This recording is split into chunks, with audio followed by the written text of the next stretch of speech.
Hello, I am David Petts from the Department of Archaeology at Durham University and welcome to our excavations at the Roman Fort at Binchester. Okay, we are standing here in the northeast corner of the Roman Fort at Binchester.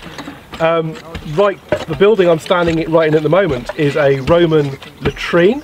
Obviously when you've got 600 Roman soldiers, there's a need for them to do their business somewhere, and the Romans tended to build their latrines into the fort ramparts, and this is what I'm standing in. We've got nice big stone walls to keep the smell in, and in front of me was a large trench, and that would have had a wooden superstructure over it on which the toilet seats would have been, and behind me and in front of me along both sides is a large gully which water would have been sluiced through, and that would have pushed all the sewage and general Roman muck out into the fort ditch. So it would have got rid of the sewage all of about 15 feet away from the toilet. So on a day like this it would have been pretty unpleasant smelling. Behind me more generally we've got the remains of our Roman barrack block.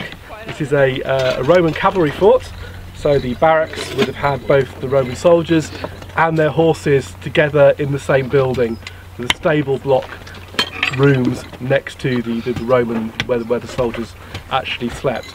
And what we've got at the moment is probably a relatively late barrack, so it's broadly speaking 4th century, and we've got a probable decurion's quarters. A decurion is the cavalry equivalent of a centurion. He would be the commander of a troop of horses, and we've got his over there at the end, his residential area, and we've got the stable block for his horse. The building clearly went through lots of phases of use. There's lots of evidence for walls being repaired, walls being fixed, walls falling down, walls being built back up again, and clearly over the lifetime of this structure it went through multiple plans and multiple phases of use. Interestingly, the whole building is surrounded by lots and lots of dumps of what seems to be late Roman rubbish filled with animal bones, particularly cattle.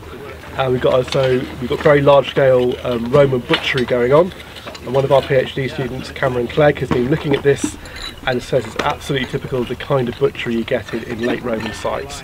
The soldiers being mainly eating a diet of beef, and the butchery is pretty crude, basically getting your cow down into constituent lumps of more or less square lumps of meat.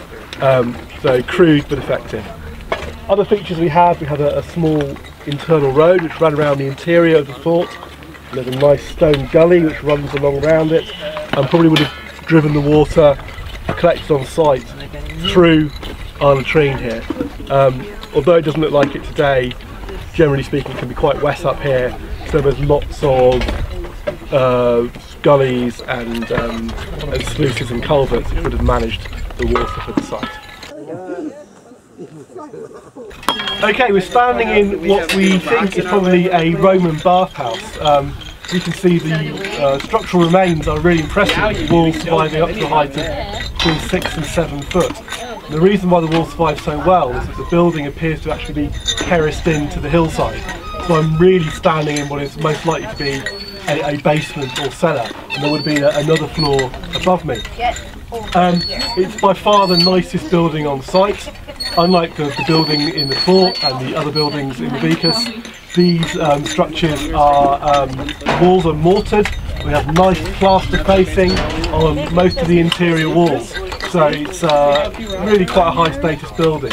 We had all sorts of other features. We've got a nice little niche here which might have had a statue or something similar, and although this is the only room we've taken down to this level so far, it's almost certain that the area behind me will go down to a similar depth. You can actually see you've got a blocked doorway with lots and lots of rubble blocking the door. At the base, what appears to be at least 3 cattle skulls, presumably carefully placed. The walls, as I said, the walls were plastered.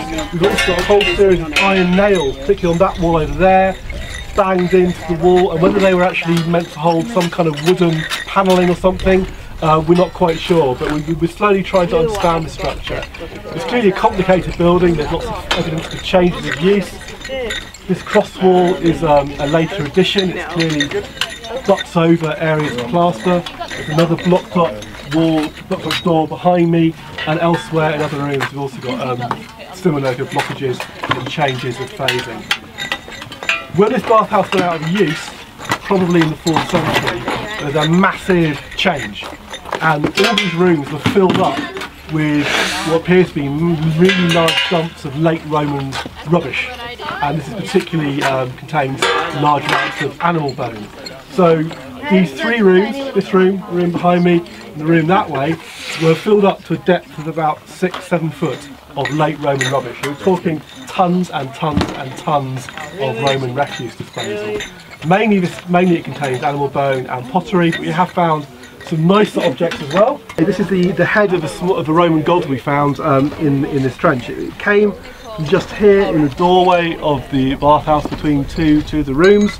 It came from quite high up in a big dump of late Roman rubbish. It's a rather nice object. It's got classical style haircut, so it's kind of, in some senses it looks towards Roman art, but also the eyes particularly are more reminiscent of kind of Romano-British style carving.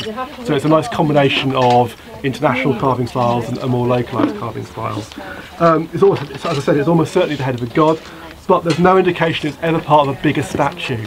Instead, it's just a head which would have sat here isolated, possibly as part of the shrine. Now, as well as this head, we've also found a small altar from this area. We found a number of other fragments of religious ritual or votive objects in the immediate vicinity of these couple of rooms. And we think this probably indicates there was a small shrine here. You often get shrines in Roman bathhouses, and what probably happened is that when the bathhouse fell out of use, so did the shrine, and objects which had previously been used for votive purposes as items of devotion ended up being just chucked in the big rubbish pits as the whole site changes its function.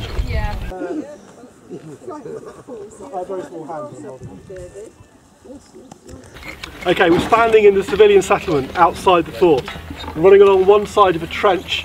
We have what survives of Deer Street, which is the main Roman road which ran up from York up towards the northern frontier.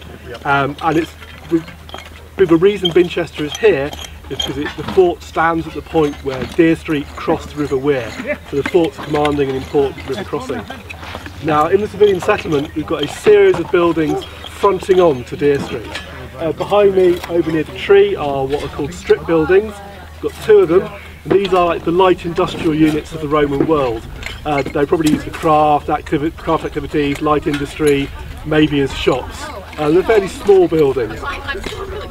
Over here we've got the far more impressive remains of the bathhouse, and you can see it's a really quite substantial structure. Between the bathhouse and Deer Street, we've got another probably very late Roman building, or in fact 2 phases, maybe 3 phases of a late Roman structure. The earliest phase of this building, you can hopefully see, got some big stones with large holes drilled or bored into them. And these probably would have held wooden uprights, and they mark a small rectangular building. One side along here, another side end running along here, and then 2 sides with an open frontage onto Deer Street. This is presumably quite late because it kind of blocks up, or partly blocks up, where we think one of the entrances into the bathhouse might have been. Now, overlying that, we've got another rectangular building defined by these really very substantial big rocks, very big rectangular stones. You can see them running behind me. And again, there's a gable end where the gentleman in the pink t-shirt is, and another possible further gable end a couple of feet behind. These big rocks would probably have formed bases on which wooden uprights would have rested.